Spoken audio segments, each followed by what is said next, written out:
Hello dear students. सो आप लोगों के कहने पे मैं ये लेके आया हूँ एक स्ट्रैटेजी का वीडियो।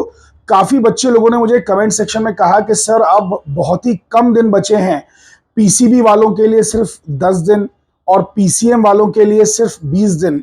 तो कोई स्ट्रैटेजी बताइए जिससे कि हम लोग 99.99 परसेंटाइल ला सकें। तो चलिए आज जानने की कोशिश करते हैं इस वीडियो में कि कैसे ये पॉसिबल है, किस तरीके से हम लोग ला सकते हैं। तो वीडियो को स्किप बिल्कुल भी मत करना और स्टार्ट टू एंड पूरा वीडियो देखना, तभी जाके आप इस किलर स्ट्रैटेजी को समझ पाएंगे। तो यहां पर हमारा टारगेट है 99.99 परसेंटाइल, जैसे कि आप देख सकते हैं यहां पर। तो यहां पर एमएसटीसीटी 2025 में फिजिक्स जो टॉपिक है, तो फिजिक्स में 11th में 10 टॉपिक्स आने वाले हैं। तो अब तक 8 टॉपिक्स आया करते थे, 2 टॉपिक्स और ऐड किए गए हैं।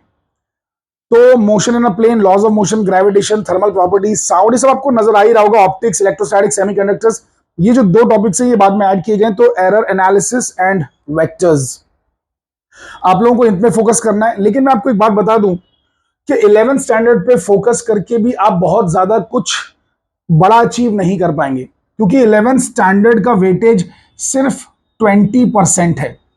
यानी कि 80% क्वेश्चंस 12th स्टैंडर्ड से आते हैं। सो 20% का मतलब है अभी आपका फिजिक्स का जो पेपर है ये 50 मार्क्स का है, 50 क्वेश्चंस आने वाले हैं। तो उसमें से 10 क्वेश्चंस ही 11th के आएंगे और बाकी 40 क्वेश्चंस 12th के आएंगे। तो आपका इस वक्त जो सबसे बड़ा गोल होना चाहिए वो है कि आपको 12th के चैप्टर्स कंप्लीट करना है। और 12th क्योंकि आपके दिमाग में फ्रेश भी है, आपने बोर्ड एग्जाम्स अभी दिया हुआ है, तो 12th पे आप ज्यादा ध्यान दीजिए। तो 12th के जो चैप्टर्स हैं उनको बहुत अच्छे से कर लीजिए। 12th के चैप्टर्स को बार बार कीजिए। 11th के चैप्टर्स को लास्ट में देखना, जब टाइम अगर मिलेगा, बच जाएगा तो ही देखना, क्योंकि उसका वेटेज इतना ज्यादा नहीं है।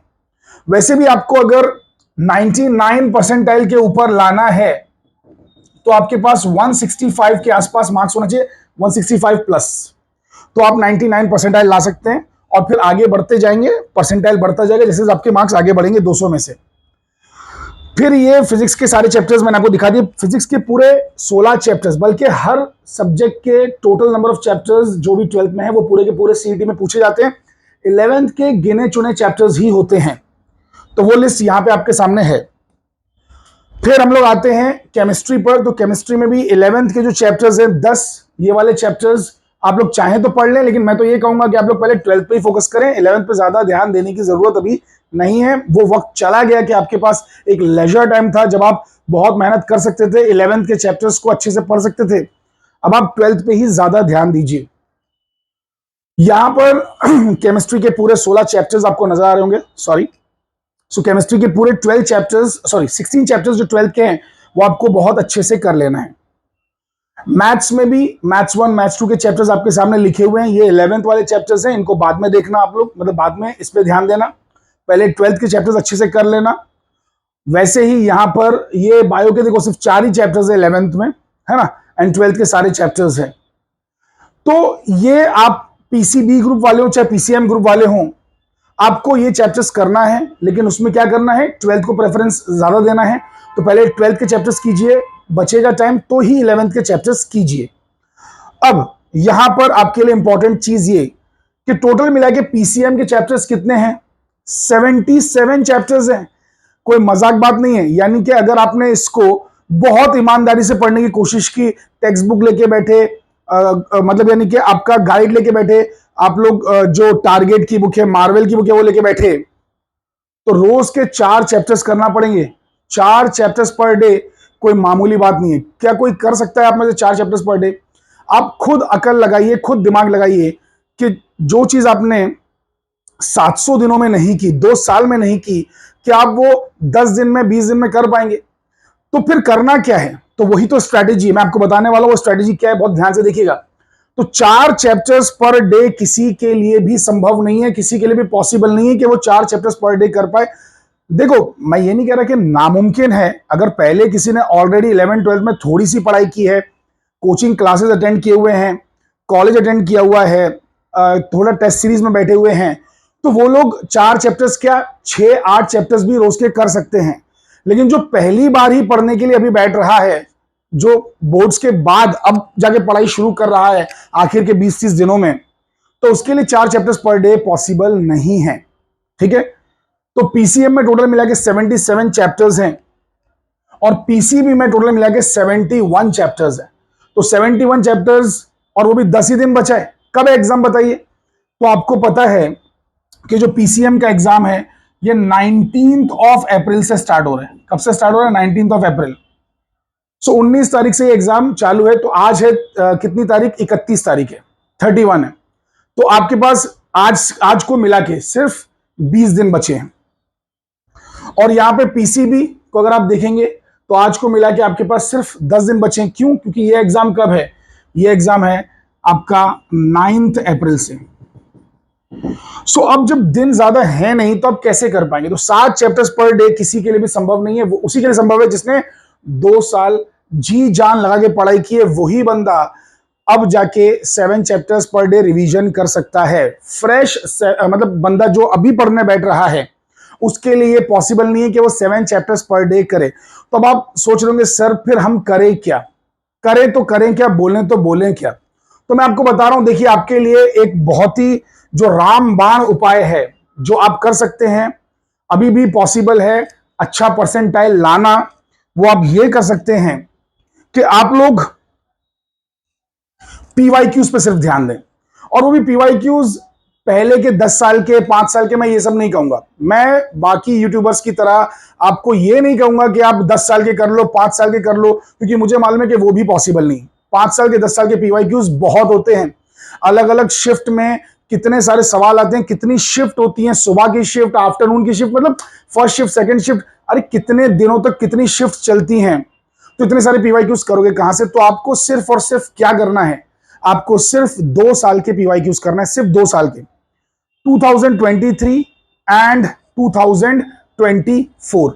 तो सिर्फ ये 2 साल के पीवाईक्यूज अगर आपने स्टार्ट टू एंड कर लिए, जो कि बिल्कुल पॉसिबल है, 10 दिन के अंदर अंदर पॉसिबल है। पीसीएम वालों के पास फिर भी 20 दिन है, बायो वालों के पास 10 दिन है, पीसीबी वालों के पास, तो ये 100% पॉसिबल है। तो आप लोग कोई भी बुक जो मार्केट में मिले अभी के अभी जाइए, उठा लीजिए पीवाईक्यूज की बुक।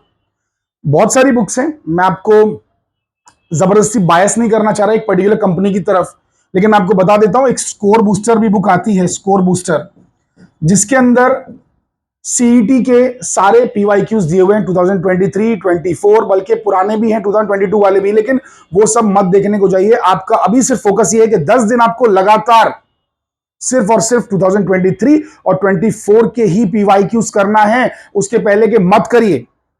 अगर आप 2023 और 2024 वाले पीवाईक्यूज पूरी तरीके से सॉल्व कर पाए, यानी कि अभी तो आपने उसको देखा, सोल्यूशन भी देख लिया, समझ लिया, फिर किताब बंद करने के बाद फिर अगले दिन जब किताब खोली और फिर से वो देखने के बाद अगर आपको आंसर सॉल्व करने आ रहा है तो आपका 99% से ज्यादा आएगा, 100%।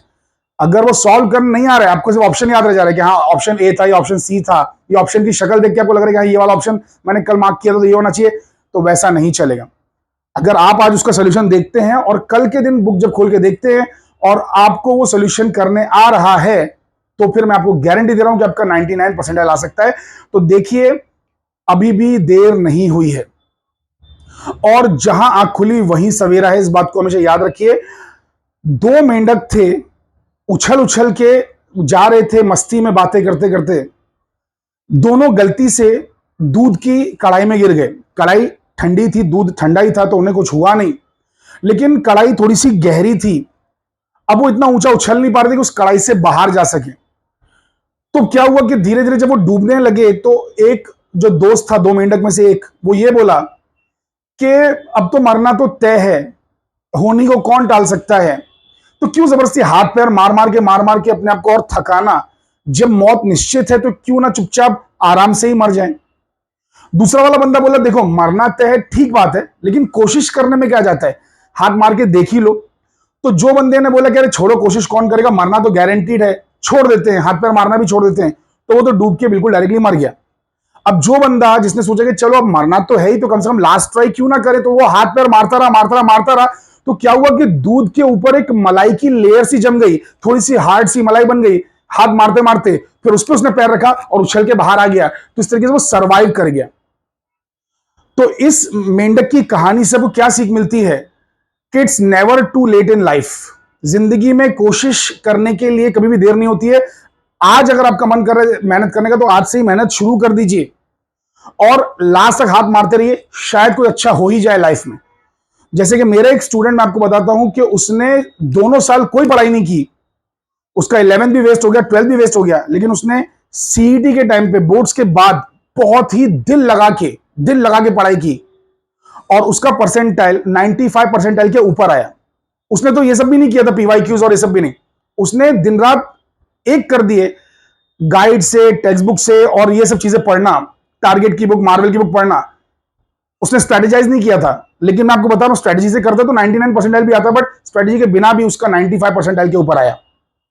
सो कहने का मतलब यह है कि कोशिश करने वालों की हार नहीं होती है। तो अभी भी वक्त है, आप लोग कोशिश करिए। तो ये थी आज के लिए आपके लिए किलर स्ट्रेटेजी। इसी के साथ मैं आप लोगों से लेता हूं अलविदा। सो आप लोग लाइक करें, सब्सक्राइब करें हमारे चैनल को एंड ये वीडियो ज्यादा से ज्यादा लोगों तक पहुंचाएं ताकि इसका बेनिफिट सभी को मिल सके और फ्यूचर में मैं आपके लिए ऐसा वीडियो ला सकूं। So thank you very much, all the best, take care, bye bye and sayonara.